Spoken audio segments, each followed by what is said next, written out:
అస్మద్గురుభ్యో నమః. శ్రీమతే రామానుజాయ నమః. మహావరాహో గోవిందః సుషేణః కనకాంగదీ గుహ్యో గభీరో గహనో గుప్తశ్చక్రగదాధరః.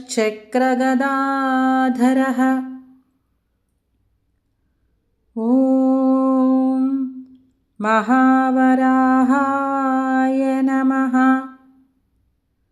గొప్ప వరాహ రూపమును దాల్చినవాడు. ఓం గోవిందాయ నమః. రాక్షసునిచే అపహరింపబడిన గోవును అనగా భూమిని తిరిగి సంపాదించి పొందినవాడు. గో శబ్దమునకు భూమి అని కూడా అర్థము. ఓం సుషేణాయ నమః. సు ప్లస్ సేన యస్య సహ సుషేణః. అందమైన సేన కలవాడు. ఇచట సేన అనగా సేననుగాక సేన వలె ఇతరులను వశపరుచుకొను భగవంతుని శుద్ధ సత్వమయమైన దివ్యదేహమును తెలుపును. ఆ దేహము పంచభూతాత్మకముగా గాక పంచోపనిషత్తులు అనబడు అప్రాకృతములైన 5 దివ్య పదార్థములతో సిద్ధమైనది. ఆ దివ్య విగ్రహమును సాక్షాత్కరించిన బద్ధ ముక్త నిత్యులు అనబడు త్రివిధ చేతనులు పరాజితులై అనగా పూర్తిగా పరవశులై స్వామి వద్ద వినమ్రులు కాగలరు. అట్టి దివ్యదేహము కలవాడు అని అర్థము. పంచభూతములు: పృథివీ, అప్, తేజస్సు, వాయువు, ఆకాశము.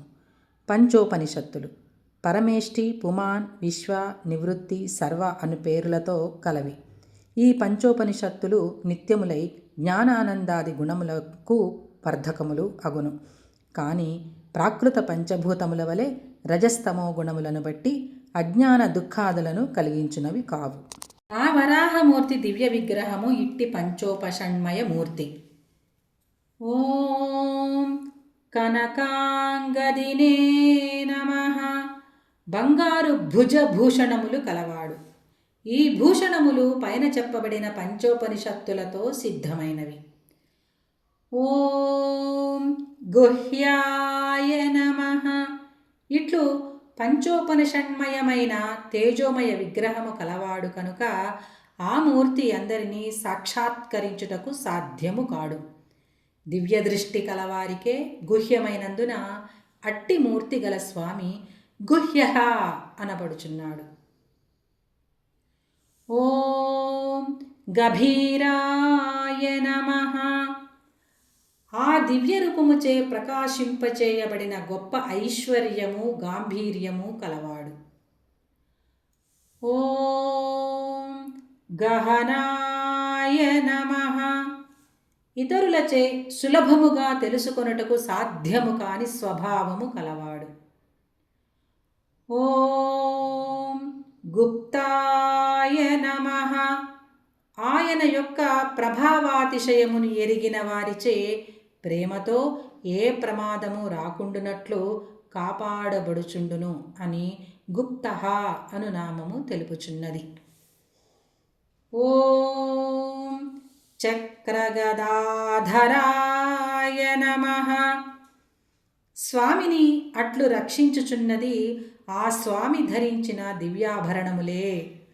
చక్రాది పంచాయుధములు కూడా పంచశక్తిమయములై స్వామికి రక్షగానున్నవి అని అర్థము. శంఖ చక్ర గదాద్యాయుధములను ధరించినవాడని ఈ నామమునకు అర్థము. జై శ్రీమన్నారాయణ.